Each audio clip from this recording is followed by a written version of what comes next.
मग आता झोपशील आणि एखादी क्यूटशी स्माईल पण दे. तो हसत बोलला. झोपणारच. नाहीतर ती किरण माझ्यापेक्षा सुंदर दिसेल. आणि मग तुम्ही? देवेनी नाकवर ओढत बोलत होतीस की त्याने तिला मध्ये अडवलं. तू कशीही दिसली तरी माझ्यासाठी जगात सर्वात सुंदर तूच असशील. तरीही आता झोप. उद्याचा दिवस खूप खास आहे. कदाचित तुला तुझी ओळख मिळून जाईल. तो गूढपणे बोलला. काय? तिने गोंधळून विचारलं. काही नाही. जा झोप. शुभरात्री. माझं तुझ्यावर प्रेम आहे. तो बोलला. शुभरात्री. तुम्ही पण झोपा. माझंही तुमच्यावर खूप प्रेम आहे. ती थोडं हसत बोलली. तिचं हसणं त्याला सुखावून गेलं. त्यानेही फोनवरच ओठ टेकवले आणि फोन कट केला. देवू, कुठे आहेस? गये ना लवकर. रोहिणी फोनवरून देवयानीला बोलत होती. हो आलेच बस. टॅक्सीतून उतरत आहे, देवयानी बोलली आणि तिने फोन कट केला. भैया किती झाले? देवयानीने पर्समधून पैसे काढत विचारलं. तिने टॅक्सीवालीचे बिल दिले आणि खाली उतरले. समोर एक आलिशान पंचतारांकित हॉटेल रोषणाईने झगमगत होतं आणि बाहेरच कार्तिक पाटील आणि किरण यांच्या नावाचा बोर्ड लागलेला. तो बघून तिच्या काळजात वेदना झाली. तिने एक दीर्घ श्वास घेतला आणि आतमध्ये गेली. आतल्या हॉलमध्ये बरेच उंची खानदानी लोक होती. नोकर लोक त्यांना थंड पेय आणि नाश्ता देत होते. तिने इकडे तिकडे पाहिलं तर एका ठिकाणी शिव काही मित्रांसोबत बोलताना दिसला. पण रोहिणी मात्र कुठेच दिसली नाही. ती तिथेच उभी राहून रोहिणीला फोन करू लागली. तेवढ्या शिवचं लक्ष तिच्याकडे गेलं आणि तो तिच्या जवळ आला. देव चल, मी तुला रोहिणीकडे सोडतो. शिव बोलला आणि तिला घेऊन त्या हॉटेलच्या आतल्या भागात आला. त्याने इकडे तिकडे पाहिलं आणि मग देवयानीला समोरच्या रूमकडे इशारा केला. आतमध्ये जा, शिव बोलला. देवयानी मग त्या रूममध्ये गेले, पण तिथे रोहिणी नव्हती. मागून दरवाजा बंद झाल्याचा आवाज आला. तसं तिघे घाबरून मागे पाहिलं तर कार्तिक पाटील दरवाजा लॉक करत होता.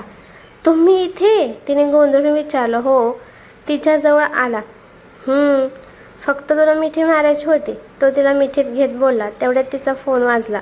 रोहिणीचा कॉल होता. मला जायला हवं, सगळे शोधत असतील, ती बोलली. Okay, take care. तो तिच्या कपाळावर किस करत बोलला. त्याच्या तेवढ्याशा स्पर्शाने सुद्धा ते अंग शहारले. तुम्ही पण काळजी घ्या, ती बोलली आणि त्याच्यापासून दूर जाऊ लागले. पण त्याच वेळी तिच्या मनात काहीतरी आलं म्हणून ती पुन्हा मागे वळली आणि त्याच्यासमोर येऊन उभी राहिली. वाट त्याने प्रश्नार्थक नजरेने तिच्याकडे पाहिलं. ती गालात हसल्यानं टाचावर करून त्याच्या कपाळावर ओठ टेकवण्याचा प्रयत्न करू लागली, पण तिचे ओठ तिथपर्यंत पोहोचत नव्हते. म्हणून मग तिने त्याच्या गालावर किस केला आणि लाजून तेथून जाणार तोच त्याने तिला कमरेत पकडल्याने तो खाली झोकला. तिला त्याचा इशारा समजला. ती गालात हसल्यानं तिने त्याच्या कपाळावर दीर्घ ओठ टेकवले. ती बाजूला होताच त्याने डोळे उघडले. तिचा गुलाबी चेहरा आणि तिची झोकलेली नजर, त्यात आज ती साडीमध्ये जबरदस्त सुंदर दिसत होती.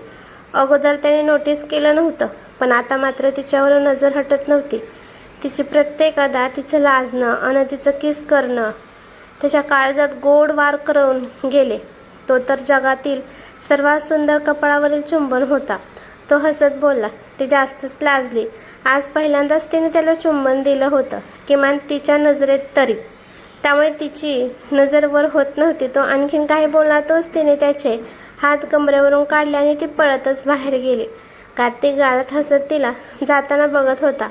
थोड्याच वेळात देवयानी रोहिणीसोबत होती. तिथे किरण आणि रोहिणीचा मेकअप सुरू होता. देवयानीला पाहून किरणने उगाच तिचा हार व्यवस्थित केला. ती तिला चिडवत होती हे देवयानीला कळत होतं, पण तिने तिच्याकडे दुर्लक्ष केलं आणि रोहिणीजवळ येऊन बसली. थोड्याच वेळात किरणचे आईबाबा तिला बाहेर साखरपुड्यासाठी बोलवायला आले. किरणने देवयानीकडे पाहिलं.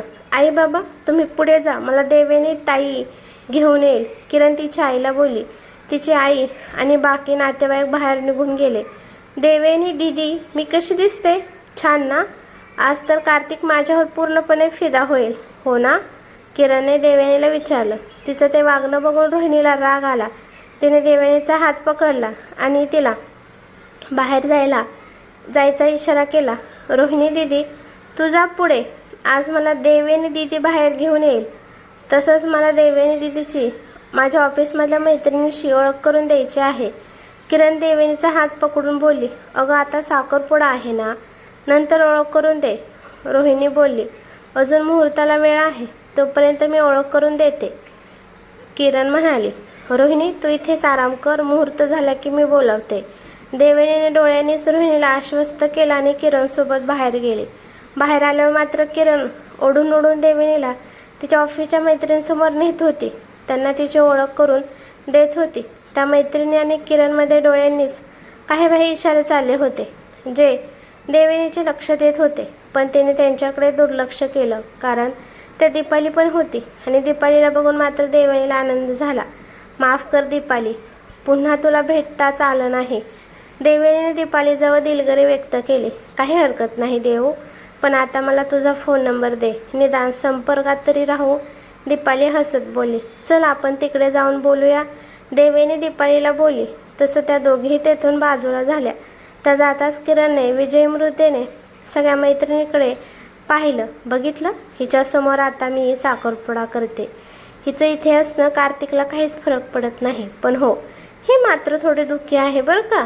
चेहऱ्यावरून दाखवत नसले तरी बिचारी दुःखी आहे. कार्तिक नाही मिळाला ना म्हणून. पण बघा, मी माझं आव्हान पूर्ण केलं की नाही. किरण सगळ्या मैत्रिणीकडे गर्वाने बघत बोलली. त्या मैत्रिणीही लगेच तिची स्तुती करायला सुरुवात केली. इकडे त्यांचं थोडं थोडं बोलणं देवयानी आणि दीपालीच्या कानावर पडत होतं. ते सगळं ऐकून देवयानीला फारच अवघडल्यासारखं वाटत होतं.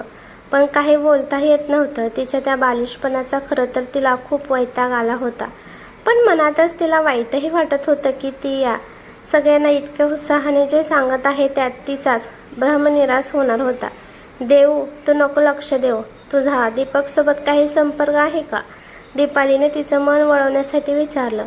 नाही, तुझा काही संपर्क आहे का? देवयानी म्हणाली. हो, म्हणजे मागच्याच आठवड्यात तो पुण्याला आलेला, तेव्हा तुझी आठवण काढत होता. पण हो, त्याला एक चांगली मुलगी भेटली आहे असं बोलत होता. लवकरच लग्न करणार असंही म्हणाला. दीपाली म्हणाली. छान, देवयानी म्हणाली. त्याचवेळी बाहेर सगळे अंगरक्षक सतर्क झाले होते. त्यांना त्यांच्या इयरफोनमधून सूचना दिल्या जात होत्या. प्रत्येक माणसाकडे, अगदी वेटरकडेही ते बारकाईने लक्ष ठेवून होते. आणि त्याचवेळी सिद्धार्थने हॉलमध्ये प्रवेश केला. अंगरक्षकांनी एकमेकांना इशारा केला आणि आता ते आणखीन सतर्क झाले. शेवटी साखरपुड्याचा मुहूर्त आला आणि कार्तिक व किरण स्टेजवर हजर झाले. मिसेस पाटील किरणच्या नातेवाईकांसोबत आनंदाने समोर बघत होत्या, तर देवयानीचे मात्र डोळे भरून आले होते. हृदय वेगाने धडधडत होतं. लगेच येथून कुठेतरी पळून जावं असं वाटत होतं. तिला ते सगळं बघणं जीवावर आलं होतं. पण आता पर्याय नव्हता. तिने खाली मान घातली. समोर सूत्रसंचालक घोषणा करत होता.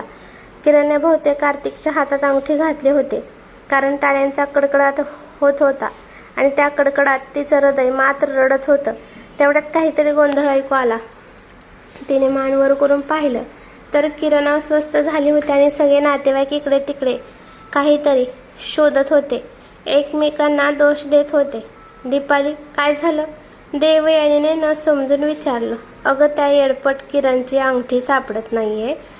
कार्तिक सरांच्या घरचे म्हणतात की यांनी ती किरणच्या नातेवाईकांना दिली आणि किरणचे नातेवाईक म्हणत आहेत की त्यांना मिळालीच नाही. त्यामुळे गोंधळ सुरू आहे. दीपाली थोडं हसत बोलली. देवयानी स्टेजवर उभ्या कार्तिककडे पाहिलं. का कोण जाणे, पण तिला तो गालात हसत असल्यासारखा वाटला. कदाचित हा त्याचाच डाव होता. देवयानी तिथेच उभी राहून पुढे बघत होती, पण अंगठी काय कोणाला सापडत नव्हती. शेवटी भटजींनी मुहूर्ताची वेळ संपल्याचं सांगितलं. ऐकून सगळे स्तब्ध झाले. अहो, असं कसं मुहूर्ताची वेळ संपली, अजून अंगठीच घातली नाही? किरणचे नातेवाईक बोलले. हे बघा, फक्त 15 मिनिटाचा मुहूर्त होता. आता अशुभ वेळ सुरू झाली आहे. आता अंगठी घालू नका. साखरपुडा झाला असं घोषित करा. लग्नात अंगठी घाला, भटजी आवरत म्हणाले. किरणचा संताप झाला. ती पुढे होऊन भटजींना काही बोलण्या इतक्यात तिच्या नातेवाईकांनी तिला अडवलं. ती रागाने धुसफुसत करत होती. तिचा हा अपमान पाहून तिच्या मैत्रिणी मात्र उगाच गालात हसत होत्या. साखरपुडा झालेला आहे, तर सगळ्यांनी या सुंदर जोडीला शुभेच्छा द्याव्यात. सूत्रसंचालक बोलला. तसं गर्दीतले लोक पुढे येऊ लागले आणि त्याच वेळी त्या गर्दीतून एक गोळी सुटली. ती थेट स्टेजच्या दिशेने झेपावली. धाड मोठा आवाज झाला आणि त्या गोळीच्या आवाजाने पूर्ण हॉलमध्ये एकच गोंधळ उडाला. सगळे सैरावैरा पळू लागले. देवीने मात्र घाबरून स्टेजच्या दिशेने धावत होती, पण लोकांमुळे ती मागे ढकलली जात होती. नक्की गोळी कोणाला लागली ते तिला माहिती नव्हतं, पण कार्तिक स्टेजवर होता म्हणून ते बेचैन होऊन स्टेजकडे जाण्याचा प्रयत्न करत होती. काही वेळाने धक्काबुक्की खात ती स्टेजवर पोहोचली तर स्टेजवर कोणीच नव्हतं, फक्त रक्त पडलेलं दिसलं होतं. तिच्या काळजात धस्स झाला, अर्धा जीव तिथेच गेला. तिने धडधडत्या काळजाने इकडे तिकडे पाहिलं. सगळीकडे लोक, वेटर पळत होते. पोलीस त्यांना थांबवण्याचा प्रयत्न करत होते, पण काहीच नियंत्रणात नव्हतं. आणि त्याच वेळी तिची नजर गेटवर पडली. तिथे कार्तिकचे अंगरक्षक गेटमधून बाहेर जाताना दिसत होते. तिचा चेहरा रडवलेला झाला आणि तिने त्या दिशेने धाव घेतली. तेवढ्यात तिच्या कानावर तिथे सगळ्या माणसांना अडवणाऱ्या पोलिसांचा आवाज पडला. कोणीही बाहेर जाऊ नका. इथे कार्तिक पाटील यांच्यावर गोळी झाडण्यात आली आहे. आता तुम्ही कोणीही बाहेर जाणार नाही. जिथे आहात तिथेच थांबा. त्यांचं ते वाक्य ऐकून देवयानी हादरली. तिचे हातपाय लटपटू लागले, श्वास जड झाले. पूर्ण जग तिच्यासाठी थांबलं आणि हळूहळू तिच्या डोळ्यासमोर अंधार पसरला. कार्तिक, तिच्या तोंडातून अस्पष्ट आवाज बाहेर पडला आणि क्षणात तिला खाली पडल्यासारखं झालं. पण त्याच वेळी कोणीतरी तिला पकडलं. तिने डोळे किलकिले करून पाहिलं तर शिव काळजीने तिच्याकडे बघत होता. कार्तिक, ती पुन्हा एकदा अस्पष्ट पुटली. काळजी करू नकोस देव, त्यांना काही झालेलं नाही. पण आता ते ऐकायला ती कुठे शोधित होती.